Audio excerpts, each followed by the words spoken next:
President Trump is taking the position that he has the authority to decide whether or not this information is going to be classified or not. And you know perfectly well, in light of the way he's acted with regard to the Epstein documents, that he's going to start asserting his authority to insist upon holding some of this information at least away from Congress.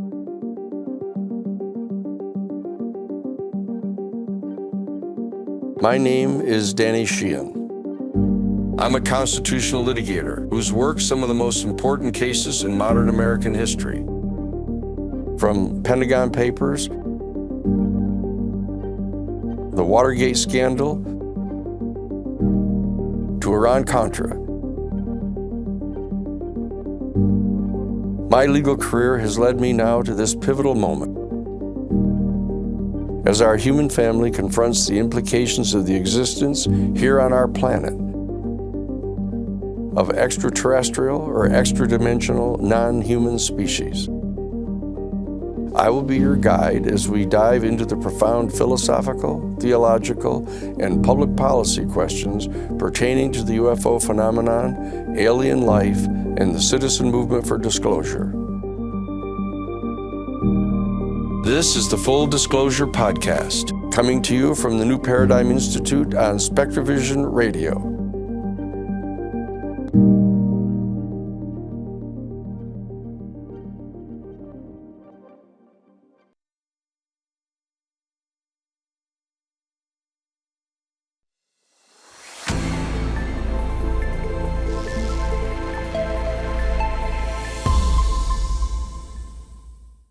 We are, of course, now right in the very midst of a major war that President Donald Trump has unilaterally declared on Iran without any consultation with or consent of Congress.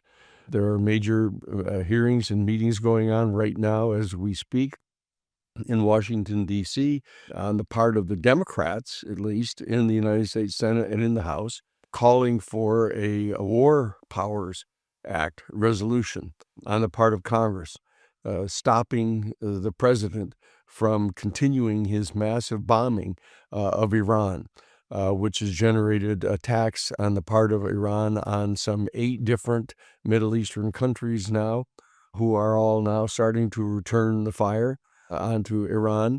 This nation of Spain has now refused to allow United States Air Force personnel to use the landing fields that have been available to the U.S. military in Spain since the 1950s. And President Trump severed diplomatic relations with the state of Spain because of their refusing to allow us to fly our bombing raids from their airfields. And President Trump has announced that he doesn't care whether they tell him that he can't use the airfields or not. He's going to do it anyhow. What are they going to do? Are they going to stop me from sending the planes in and out of their airfields? No, he says. So this attack is coordinated with the state of Israel, and their objective was to completely behead the Iranian government. The CIA, in coordination with Mossad, has targeted and assassinated the Iranian head of state and the head of the religious fundamentalists in Iran, Ayatollah Khomeini, and they have targeted and assassinated some 49 of the other political, religious, and military leaders of Iran. And they continue to hunt for more of them to eliminate any of the leaders in the Iranian fundamentalist Islamic movement that might rise up and replace the now assassinated Ayatollah Khomeini. In doing this, President Trump has openly defied Congress. He has stated that he does not believe that he needs to have any authorization from Congress to do this. And he and his Secretary of State and his Secretary of Defense have all proffered completely different alternative explanations for why it is that they are pretending that they had the authority, even under the War Powers Act, to act unilaterally without any authorization from Congress, on the grounds that theoretically Israel was getting ready to attack Iran, and the United States was incapable of stopping Israel from attacking Iran. And President Trump knew that once Israel attacked Iran, that Iran was going to be attacking us. And our dozens of U.S. military bases, which just coincidentally happened to be all over the Middle East. And that was one theory that was set forth by Secretary of State Rubio. Hegseth, the Secretary of Defense, has asserted that we knew that they were on the brink of being able to recreate their nuclear weapons industry and pose an immediate threat to the United States. And that's why we struck them. Now, actually, Donald Trump, who is less consistent in his narrative, has been fairly open about the fact that he attacked them in order to remove the leadership of the government of Iran, that he viewed them as being hostile to the United States, that they've been engaged in these activities for some 47 years under the leadership of Khomeini, and he just decided that it was time to get rid of him and the rest of them. And so he has initiated the attack himself. He doesn't even care whether he's arguing that there was some imminent threat from them, because I assume he hasn't even read the War Powers Act or knows what it says or cares for that matter. And so now we have, of the 52 United States senators who are Republicans, that only one of them out of the entire 52 of them has spoken out in support of the Constitution of the United States. Article 1, Section 8, Clause 10 explicitly states that only the Congress of the United States has the constitutional authority to declare war on any other nation state. And President Trump has obviously defied that constitutional principle, in addition to the statute, the War Powers Act, that specifically prohibits him from doing this. And in the House of Representatives, of the 218 members of the 435 members of the House who are Republicans, of those 218, only two of them who are Republicans have spoken out against what Donald Trump has done. And that was Tom Massey of Kentucky and Taylor Greene, who have both spoken out saying that this is a complete violation on the part of Donald Trump of his central campaign promise for his second term in office, that he would basically, under no circumstances, involve the United States in any more foreign wars, that he was actually going to prevent any further wars.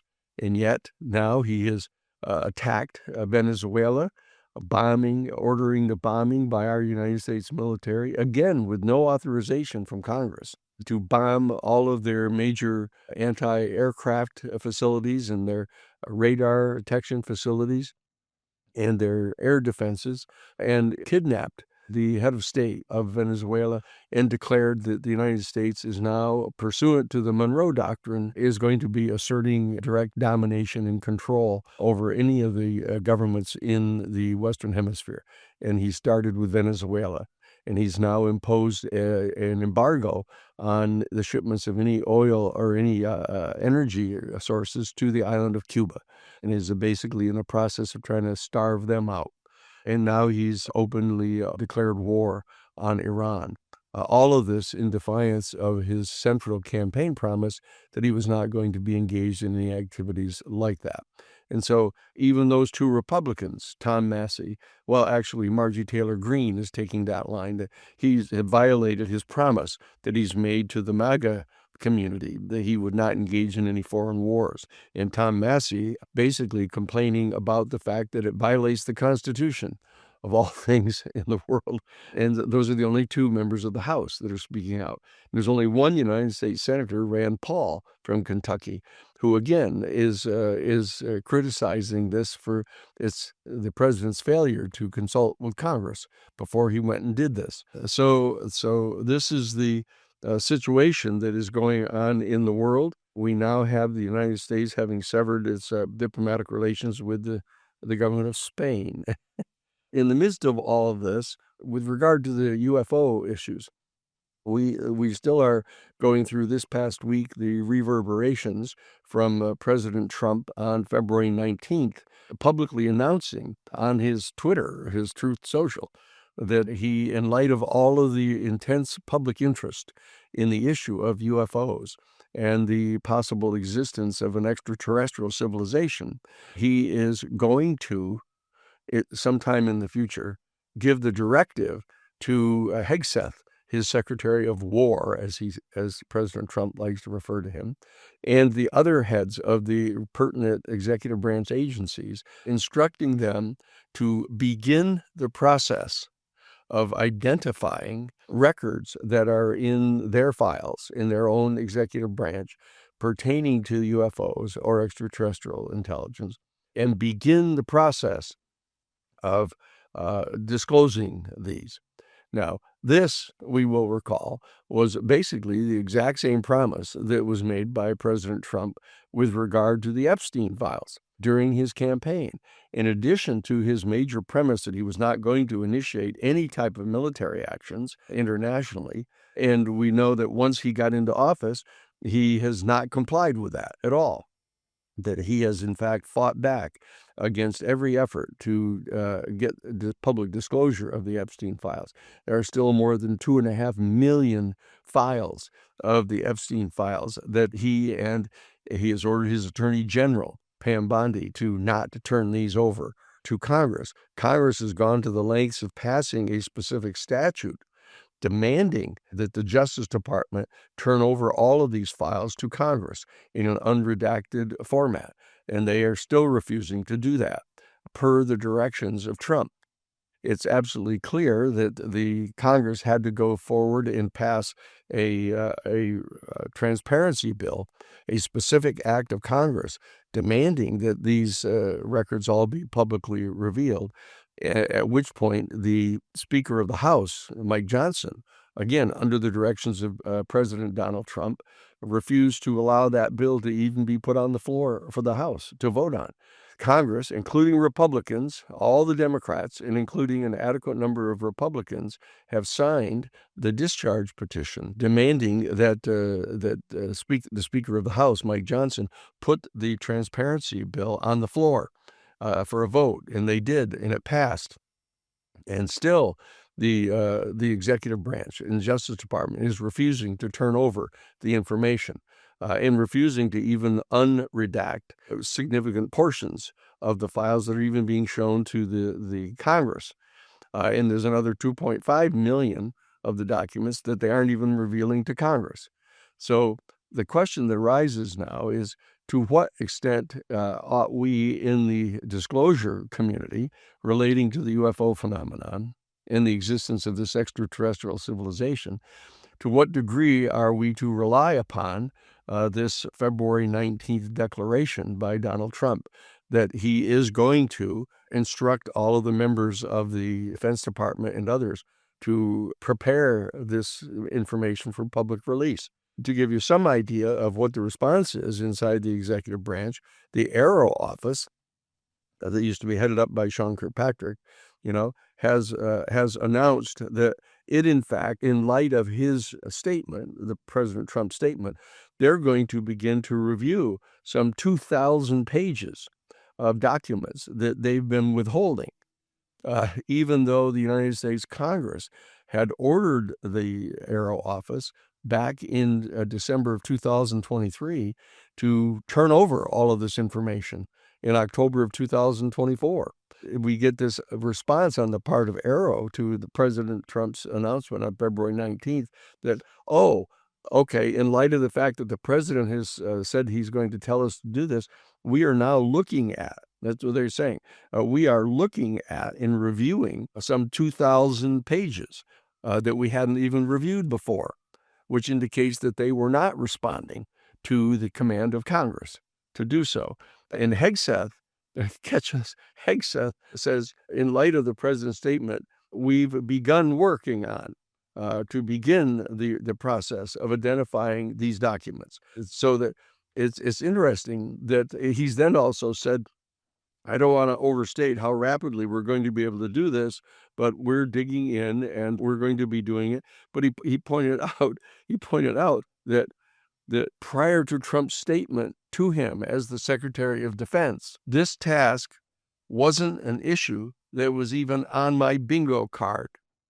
He said, so we'll do the review, and during the course of the review, we'll discover whether UFOs are real and whether an extraterrestrial civilization exists.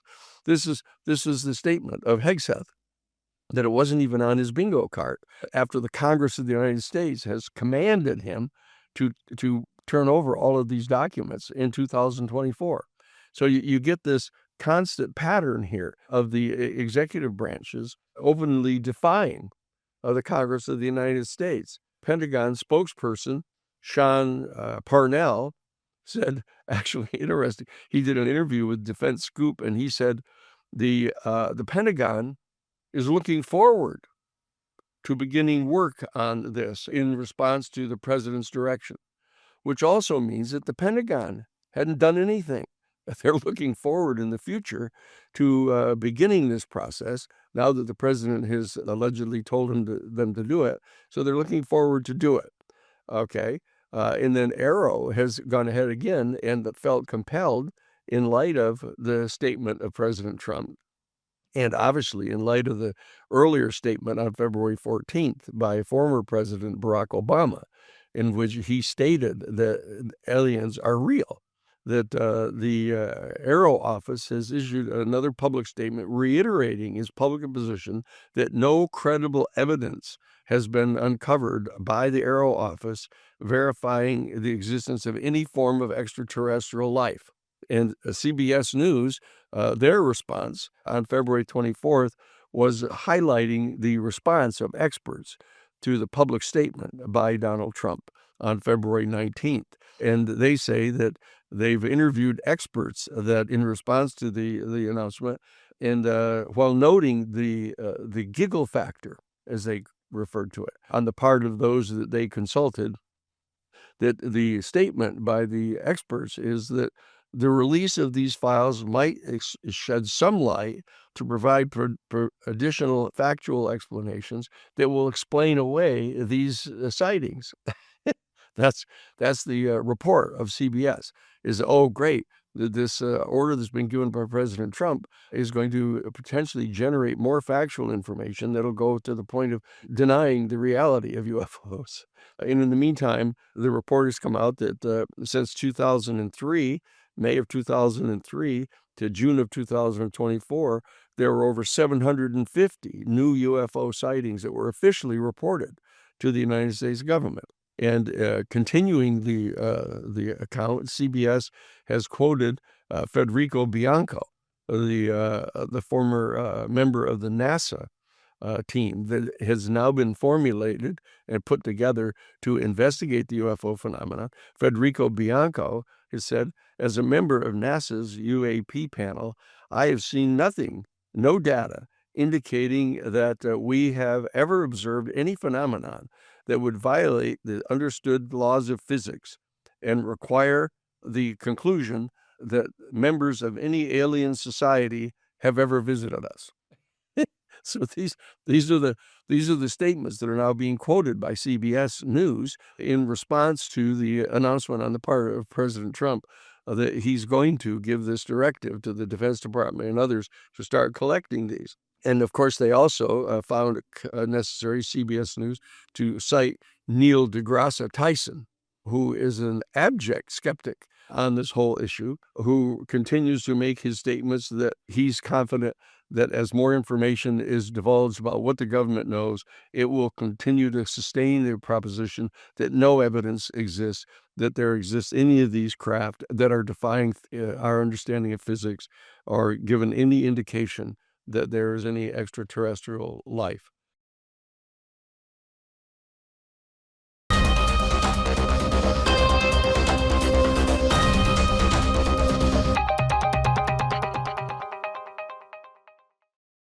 Question that we've got now is, what is it we're going to do here? What are the people in the UFO disclosure community across the country going to do about this? Well, the answer is that we're going to organize to insist that every single person who is running for one of the House seats in the House of Representatives here in November, and every single one of the 33 people who are running for the United States Senate, and there's probably 66 people running for these 33 seats of the United States Senate that are up now, every single one of them is going to be asked to sign a pledge card pledging that if they are elected, they are going to demand the full disclosure of all of the UFO information, despite the fact that President Trump has asserted publicly that he's going to order all the executive branch agencies to begin this process, to begin the process of identifying the documents, something that has been an outstanding order from Congress for like 2 years. So we obviously have to get Congress to get a backbone here in the face of the fact that they've shown no backbone in stopping President Trump from bombing, a major power in the world, a member of the United Nations, and the Congress has done nothing about it yet, except to talk about holding some public discussions about it. They've not even agreed to pass the War Powers Act, ordering the president to stand down from continued bombing of Iran unless the Congress orders them to be authorized to do so. Okay, so this the bottom line is what we're faced with here in the activities of Donald Trump. We're faced with a complete and open defiance of Congress. He, in his State of the Union address, actually from the dais of his speech, openly insulted the entire Democratic Party and all the people sitting there, telling everybody in the country that these are a bunch of crazy people. It's the same term that he's using for the people in Iran whom he assassinated, that they were crazy people and irresponsible people, and therefore he felt authorized to assassinate them in coordination with the Mossad and the Central Intelligence Agency. And now here he is turning on the members of the Democratic Party, who are only 4 seats short of governing the House of Representatives and only 4 seats short of governing the United States Senate, telling the American people that these people are crazy. And he's insulted the United States Supreme Court. They were sitting right in front of him during the State of the Union address, insulting them and saying that the decision that they made, simply observing that it was completely illegal for him to issue these round of tariffs that he was doing unilaterally, that he had no authority that had been granted to him by Congress under the emergency tariff bill to issue these tariffs, because there was no such emergency and it didn't qualify under the statute. And he just openly insulted the United States Supreme Court justices, only 4 of which even agreed to come to his State of the World or State of the Union speech. Only 4 of the 9 agreed to show up. And he directly chided the Chief Justice of the United States Supreme Court, John Roberts, referring to him as John, pointing at him and saying, I'm going to do this. I'm going to do these other tariffs, despite what you said. And I'm going to do this, John, he said, pointing right at him. Okay, so insulting the Supreme Court, insulting the entire members of the Democratic Party, defying Congress openly, bombing Iran, generating a massive war now in the Middle East. Iran has, in response to these bombings, now attacked some 8 different countries in the Middle East. And this is escalating every single day. Now Trump is talking about considering potentially putting boots on the ground in order to make certain that the new administration in Iran is compliant with the demands of the United States. So what kind of an issue does that present to us, those of us who are demanding that the executive branch reveal, at least to Congress, the information that they have about the UFO phenomenon and about the existence of this extraterrestrial civilization that surrounds us? I mean, the President Trump is taking the position that he has the authority to decide whether or not this information is going to be classified or not. And you know perfectly well, in light of the way he's acted with regard to the Epstein documents, that he's going to start asserting his authority to insist upon holding some of this information, at least away from Congress. The executive branch openly defied the United States Constitution in Article 1 that specifically states that the Congress of the United States has certain unique authority in our government, not only the authority to declare war or not, but also to pass all of the rules and regulations governing the United States military forces, which means that the Congress of the United States has the authority to order the declassification of all of this UFO and ET information, and that the executive branch has to comply with that. Okay, so that and now we know that the executive branch has not complied in any way at all. No, virtually none of these executive branch agencies felt compelled to abide by the direct order of Congress, commanding them to gather this information together already, identify all of it, and make it available to Congress. So this is what we're faced with here. That this UFO issue has focused on the same issue that is now going to be the subject of the major debates going on with regard to the bombing of Iran. And that is the relative authority of the executive branch, the president and his cabinet members that head up these 15 major executive branch agencies, their authority to engage in unilateral activity that has not been authorized by Congress. So what Congress has to do is Congress has to pass this law forbidding him to engage in any further conduct, bombing Iran, without authorization from Congress. This was the issue in a major United States Supreme Court decision back in 1953 called Youngstown Sheet and Tube versus Sawyer. In this United States Supreme Court case, this was a response on the part of Congress to the fact that President Truman had in fact ordered all of the steel companies, private steel corporations, to continue making steel because of the Korean War going on, or the Korean police action going on that the United States was participating in with the United Nations, that the United Steelworkers had struck against the steel corporations in the United States and had walked out. And so what President Truman had done is ordered all of the unions to go back to work, which he had no authority to do, and they didn't go. And so what President Truman did is he ordered the United States Army to go into the steel mills and seize the steel mills and actually put uniformed military people to work to produce the steel. The Congress of the United States and others initiated a major action to enjoin him. They filed the petition with the United States Supreme Court. And the United States Supreme Court issued a 7-2 decision asserting that the president had no authority to do that there had been no statute passed by Congress giving him the authority to do that, to order the United States military to go in and take charge of the steel mills.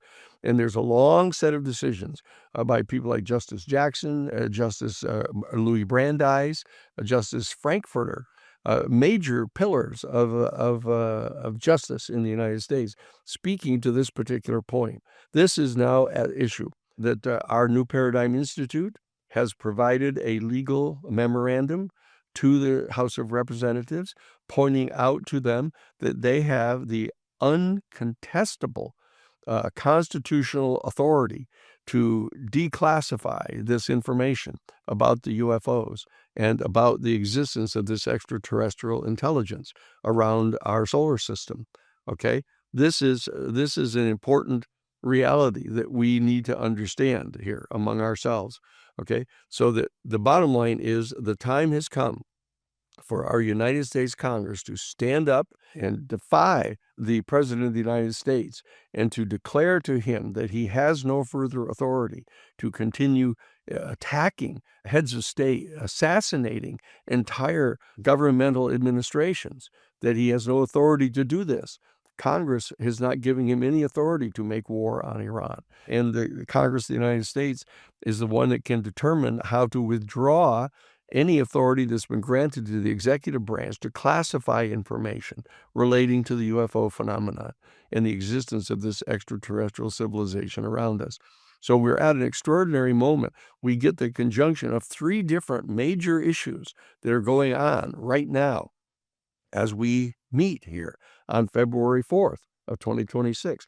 We've got the Congress of the United States preparing to rise up and try to assert the War Powers Act against the president. We've got the Congress of the United States standing up demanding that the full disclosure of the Epstein documents be done. And now what we've got to do is get the Congress to do the same thing with regard to the UFO information. What we need to do as members of the full disclosure community, we need to move in and insist that Congress, in this process of standing up to a defiant president and a defiant executive branch, that they need to join together to stand up against him with regard to the war against Iran and the entire Middle East, to stand up to the president and the executive branch, in this case, the Justice Department, to reveal all this information about the Epstein files. And thirdly, to demand that they turn over all of this information to the Congress of the United States. And the Congress of the United States needs to start subpoenaing that information and ordering members of the executive branch into Congress and hold them in contempt of Congress if they refuse to turn over this information. And if they are in contempt, then they go to they send marshals, U.S. Marshals, to get them and order them to come before the Congress and answer their questions.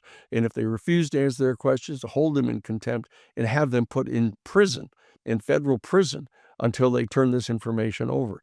This is the kind of aggressive steps that need to be taken by our Congress in the face of an absolutely flagrant president and a cabinet full of people who are flagrantly defying the United States Constitution. Okay? So this is a moment of true crisis here in the United States. It's a constitutional crisis. And we're calling upon the people in the UFO community to join with us at the New Paradigm Institute to insist that every single time any member who's running for re-election in the House of Representatives or the Senate, or any new person who is attempting to run for one of the seats in the House of Representatives this November, and they're all engaged in the primary process right now. So what we're saying to you is we want you to contact newparadigminstitute.org, get a copy of the pledge card that each of these members who are running for these public offices are required to sign. And if they refuse to sign the pledge card, pledging to demand full disclosure of the UFO information if they're elected, then we as a whole community need to make public to everyone the fact that they refuse to support the full disclosure of the UFO information. This is Dan Sheehan, coming to you from the New Paradigm Institute, brought to you by SpectraVision Radio. To join the citizen movement for disclosure, visit newparadigminstitute.org/take action.